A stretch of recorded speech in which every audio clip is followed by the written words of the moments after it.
आदम ने जो खाया था उसी सेब की कसम, जनता से किए वादों की फरेब की कसम।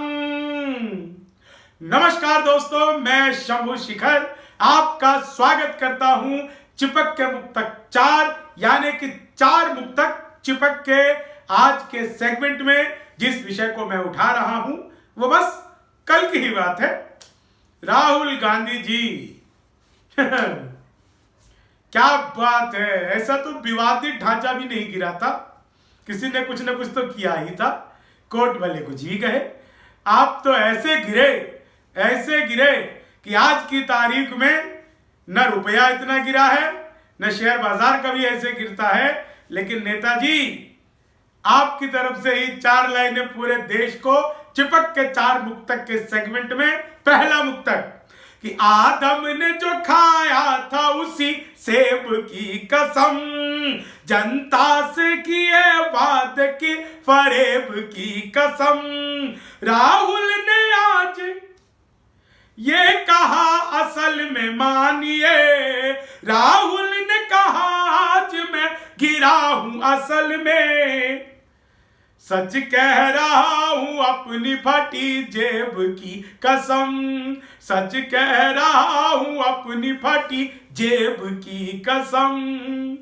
तो जेब फाड़ने की घटना तो आपको याद आ ही गई होगी। जी हां, उससे कुछ देर पहले खाट लूट गई थी। खैर, जिस बात के लिए जा रहे थे निश्चित ही उस बात पर तो उनकी सराहना होनी चाहिए।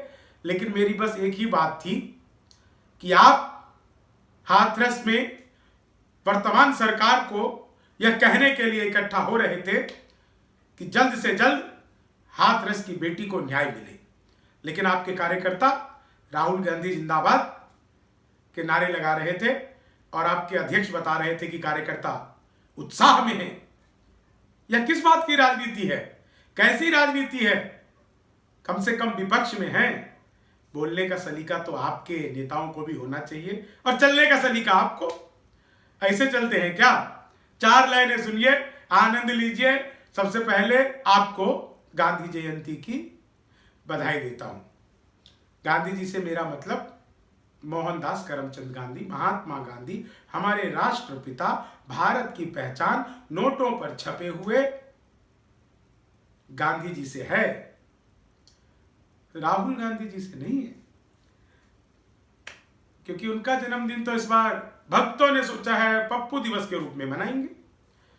लेकिन साहब 4 लाइनें सुनिए, आनंद लीजिए कि पहले फटी थी जेब अब के हड़बड़ा गए, कहनी थी बात ठीक से तो बड़बड़ा गए, मजदूर देश के हजारों मील चले पर राहुल जी 100 कदम चले तो लड़खड़ा गए, राहुल जी 100 कदम चले तो लड़खड़ा गए।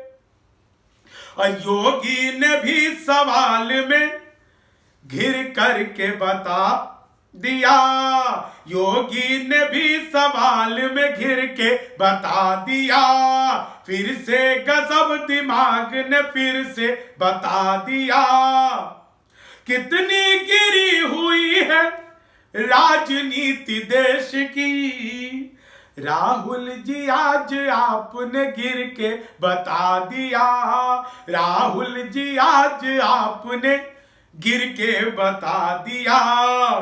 और रटपट सट चिपक के 4 मुक्तक, जी हां, आखिरी मुक्तक आप लोगों के बीच में रखता हूं, आनंद लीजिएगा। और उससे पहले जिन लोगों ने चैनल को सब्सक्राइब नहीं किया है, अगर वो चाहते हैं जीवन में हास्य, हास्य में व्यंग्य, व्यंग्य में देश की संवेदनाएं और संवेदनाओं में आपकी आवाज, और आपकी आवाज में सरकारों तक पहुंचने वाली वो चीखें जो न्याय मांगती है, सरकारों तक पहुंचने वाली वो आवाजें।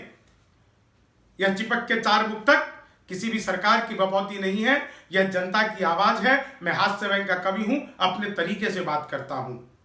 मौका पड़ता है तो चाहे मोदी जी हो या योगी जी हो, चाहे अमित शाह हो, चाहे देश की कोई भी सर्वोच्च सत्ता हो, उन्हें भी लपेटे में लेने से नहीं चूकता। लेकिन राहुल जी, आप तो आनंद लीजिए 4 लाइनों का। चिपक के 4 मुक्तक के ये अंतिम चार लाइनें कि आने लगा अंधेरा मानो आफताब से, पहले है सियासत न जाने किस किताब से, पढ़ते हैं सियासत न जाने किस किताब से। अब राजनेता ऐसे हो गए हैं बेशरम, अब राजनेता ऐसे हो गए हैं बेशरम, इंसाफ मांगते हैं वोट के हिसाब से, इंसाफ मांगते हैं वोट के हिसाब से। तो आज के लिए बस इतना ही। हो सकता है शाम को फिर आप लोगों से मुलाकात हो। चिपक के चार मुक्तक का दूसरा सेगमेंट मैं शाम को ही आप लोगों के सामने प्रस्तुत कर दूं। समय की बात रहेगी, लेकिन आप लोग जागते रहिए। देश में हो रहे सभी अन्याय के खिलाफ आवाज उठाते रहिए। अपने आंख, नाक, कान, गला, पांचों ज्ञान इंद्रियां खोल कर रखिए, क्योंकि यह देश नेताओं के भरोसे नहीं, जनता के भरोसे चलती है। तब तक के लिए धन्यवाद, नमस्कार। एक बार फिर आप सभी को गांधी जयंती की बहुत बहुत शुभकामनाएं। बहुत बहुत आप लोगों को इस बात के लिए आगे आना पड़ेगा कि देश में वास्तविक गांधी जयंती हम मना सकें। धन्यवाद। जय हिंद, जय भारत।